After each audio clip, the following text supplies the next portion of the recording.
खुशामदीद। अब हम projectile motion problems पे एक बार फिर अपना काम शुरू करेंगे और इस वीडियो में मैं आपको एक गेम के बारे में बताना चाहूँगा जो आप अपने दोस्तों के साथ खेल सकते हैं। और इसको हम कह सकते हैं कि चलो मालूम करते हैं कि बॉल कितनी ऊपर गई और कितनी देर हवा में रही।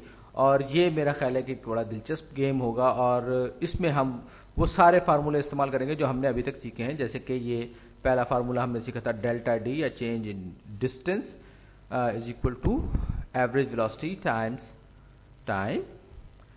दूसरा फार्मूला जो हमने सीखा था वो हमने सीखा है delta V change in velocity is equal to acceleration times time. फिर एक फार्मूला और था average velocity is equal to V F plus V I final velocity plus initial velocity divide by 2 और delta V is equal to V F minus V I. Oh sorry, मैं खामखा के लिए लगा गया क्योंकि ये तो simple V F minus V I होता है, किसी से डिवाइड नहीं करता, वो मैं पैटर्न में गुम हो गया था। तो ये है वी एफ माइनस वी आई। और अब इन सब चीज़ों को, जो कि जाहिर बात है कि आप बहुत आसान से फार्मूले थे, इन चार के अलावा हमने कुछ और फार्मूले भी मालूम किए थे। दो फार्मूले बल्कि और थे, और अगर आपको याद ना हो तो आप पिछली वीडियोस देख लीजिएगा, उनमें हमने ये फार्मूले ड्राइव किए थे और ये आप भी ड्राइव कर सकते हैं। और वो क्या था? वो था जनाब अली change in distance delta D, मैं स्मॉल लोअर केस डी इस्तेमाल करूँ, is equal to V I T plus A T square over T. ये एक फार्मूला था जिसको मैं नॉन इंट्यूटिव फार्मूला भी कहता हूं क्योंकि ये हम डायरेक्टली इंफॉर्मेशन से अखज नहीं कर सकते। और दूसरा था V F square is equal to V I square plus 2a D. D जो है डिस्टेंस है, और जाहिर बात है कि ये दो फार्मूले जो हैं, ये आप इन चार ऊपर के जो फार्मूले हैं इनकी मदद से आप बासानी कर सकते हैं, डिराइव कर सकते हैं। तो अब इस एक्सपेरिमेंट के लिए आपको स्टॉप वॉच चाहिए, गेंद चाहिए, और खुद आपको अपनी ज़रूरत होगी, और कुछ दोस्त चाहेंगे जो कि सारा तमाशा देख सकें। तो अब इसमें आपको मालूम करना है कि गेंद कितनी ऊपर गई और कितनी देर हवा में रही, या ये कि उसने कितनी वेलोसिटी के साथ ज़मीन से टकराई। तो चलिए, अब हमको ये बात मालूम है कि फ़र्ज़ कीजिए हमें जो चीज़ गिवन है, यानी जो हमें चीज़ बताई गई है, जो चीज़ हमें मालूम है वो हमें बताया गया है टाइम। यानी हमें पता है कि गेंद कितने सेकंड तक हवा में रही, और एक्सेलरेशन हमें मालूम है, acceleration due to gravity minus 10 metres per second. यहाँ पर 9.81 होता है। ज़्यादा एक्यूरेट के लिए आप जाएंगे तो फिगर्स विकीपीडिया वगैरह पर आप देखेंगे 9.81 something metres per second squared होता है ये। लेकिन यहाँ हम अपनी सहूलत के लिए इसको हम माइनस 10 मीटर्स पर सेकेंड इस्तेमाल करेंगे। तो आप ये कह सकते हैं कि भाई इसमें तो मुझे सिर्फ वक्त का बताया गया और मेरे पास सिर्फ एक्सेलरेशन ड्यू टू ग्रेविटी है, तो मुझे क्या पता कि कितना होगा। ये तो बड़ा मुश्किल सा सवाल है, लेकिन इतना मुश्किल नहीं है अगर आपको मालूम हो। अब मैं ये फ़र्ज़ कर रहा हूँ कि डेल्टा डी जो है वो ज़ीरो है, वो सिफर है। वो क्यों है? मैं ये फ़र्ज़ कर रहा हूँ कि आप ग्राउंड लेवल पर हैं और आपने ग्राउंड पर ही से बॉल को ऊपर उछाला, यानी कि आपने गेंद को ज़मीन से कोई ऊंचाई रखते हुए नहीं उछालेंगे वापस वहीं आ जाएगी जहां से कि वो चली थी। यानी कि हो सकता है कि आपकी अपनी हाइट भी आप 6 फीट लंबे हों या 5 फीट लंबे हों, लेकिन मैं उसको इस वक्त कंसीडर नहीं कर रहा। मैं ये अस्यूम कर रहा हूं कि आप इसको ग्राउंड लेवल से उछाल रहे हैं और ये ग्राउंड लेवल ही पर वापस आ रही है। लीजिए, आपका प्रॉब्लम और आसान हो गया। तो अगर आप किसी के साथ शर्त लगा रहे हैं और ये सब चीज़ें कर रहे हैं तो ये आपको और मज़ा आएगा इस प्रॉब्लम को सॉल्व करने में। खैर, तो मजाक की बातें हैं।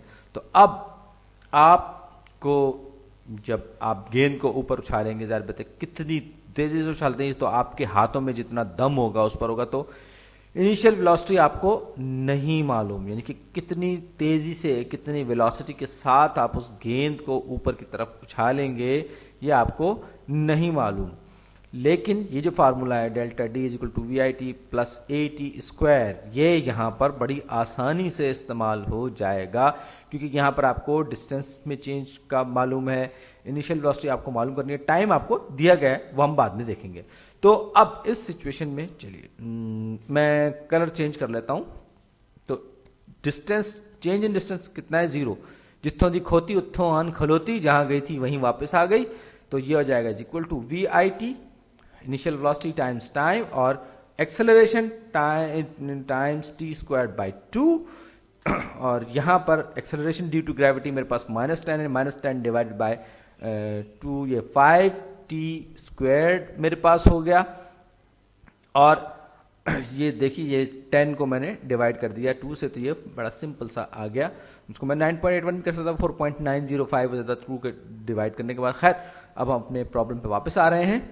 तो अब हम इस इक्वेशन को वी आई के लिए सॉल्व करना चाहते हैं। एक तो क्वाड्रेटिक इक्वेशन वाला तरीका है जो हम पिछली वीडियो में कर चुके हैं, लेकिन एक और दिलचस्प तरीका है, और वो ये कि हम इसको फैक्टर आउट कर सकते हैं। जी हाँ, हमने टी को कॉमन लेके हमने एक तरफ निकाल लिया, तो ये हमारे पास हो जाएगा दोनों साइड्स को मैंने क्या किया, मैंने फैक्टर आउट कर लिया, और मैं इसको ही कर रहा हूं, T times V I minus 5t is equal to 0। अब ये यहां पर थोड़ी सी लॉजिक आ रही है, मैं इसको क्वाड्रेटिक इक्वेशन फार्मूला से सॉल्व नहीं करूंगा, बल्कि मैं एक अलग ही तरीके से, एक बड़े दिलचस्प तरीके से इसको सॉल्व करूंगा। मैंने t को फैक्टर आउट कर लिया और मैं अज्यूम कर रहा हूं कि टाइम पॉजिटिव है, तो उस सूरत में क्या होगा, ये इक्वेशन जो है इक्वल टू 0 जो है दो सूरतों में सही हो सकती है। नंबर 1, जबकि t इज इक्वल टू 0 हो, यानी कि आपने अभी तो गेंद को उछाला ही नहीं था, अभी आपके हाथ में थी, उस वक्त 0 थी, इक्वेशन इक्वल टू 0 थी।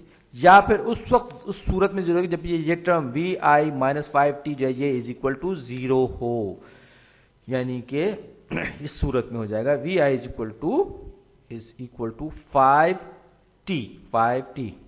ये हो गया जनाब मेरे पास, ये बड़ी दिलचस्प सा रिजल्ट आ गया, क्योंकि ये जो टाइम इज इक्वल टू 0 की सूरत में, जब मैंने उसको उछाला ही नहीं था, मेरे हाथ में थी, तो ये मेरे पास था। और अब ये मैं इसको टाइम के लिए भी चाहूं तो सॉल्व कर सकता हूं, टाइम भी मालूम कर सकता हूं, बशर्ते कि मुझे इनिशियल वेलोसिटी मालूम हो। तो ये बड़ी सिंपल सा तरीका था और बड़ा इंट्यूटिव तरीका था। इसमें हमने सिर्फ और सिर्फ अक्ल और लॉजिक इस्तेमाल किए है। t इज इक्वल टू 0 पे डिस्टेंस ट्रेवल्ड 0 था, यानी कि इसने तो कुछ भी नहीं किया था, गेंद जो थी चली ही नहीं थी, टाइम अभी शुरू ही नहीं हुआ था। यहां पर गेंद ने जो है कुछ फासला तय कर लिया है, कुछ वक्त गुजार लिया है, यानी कि टाइम जो है वो पॉजिटिव है, 0 नहीं रहा है, टाइम कुछ गुजर गया है। तो आपको अंदाजा होगा कि मैथमेटिक्स जो है वो किस तरह रियल लाइफ पर अप्लाई होती है। और फर्ज कर लीजिए कि आपको यहाँ पर, जैसे कि आप दोस्तों के साथ हैं और आपने कहा कि ठीक है गेंद ऊपर उछालते हैं और इसको बिल्कुल ऊपर उछाला है। अब हम 2 डायमेंशनल प्रोजेक्टाइल मोशन की बात हम बाद में करेंगे, यहाँ पर तो हम सिर्फ 1 डायमेंशनल मोशन की बात कर रहे हैं, वर्टिकल या हॉरिजॉन्टल की बात। और आगे चल के आप देखेंगे कि हम किस तरह से ये जो वी आई जो होता है, ये मुख्तलिफ जो वेक्टर्स होते हैं हॉरिजॉन्टल और वर्टिकल के, वो किस तरह से एक दूसरे एक बड़े वेक्टर के मुख्तलिफ कंपोनेंट्स होते हैं। तो बार मैं आपको कंफ्यूज करना नहीं चाहता, लेकिन मैं सिर्फ आपको थोड़ा सा आइडिया देना चाह रहा हूं कि आगे चलकर हमारा किस किस तरह के इक्वेशन से पाला पड़ सकता है। तो मैं ये कह रहा था कि ये जो बॉल है ये सीधी सीधी ऊपर जाएगी, फिर रुकेगी और फिर वापस नीचे आएगी। तो इस सूरत में मैं ये मालूम कर सकता हूं कि ये कितनी इसकी इनिशियल वेलोसिटी होगी। फर्ज कर लीजिए कि ये गेंद जो है, मुझे ये बताया गया कि ये सिर्फ 2 सेकंड तक हवा में रही है, सिर्फ 2 सेकंड तक। तो इस सूरत में क्या होगा, इस सूरत में होगा कि ये जो है इनिशियल वेलोसिटी जो है इसकी वो 10 मीटर्स पर सेकंड, यानी कि 5 इंटू 2 यानी कि 10 मीटर्स पर सेकंड हो जाएगी।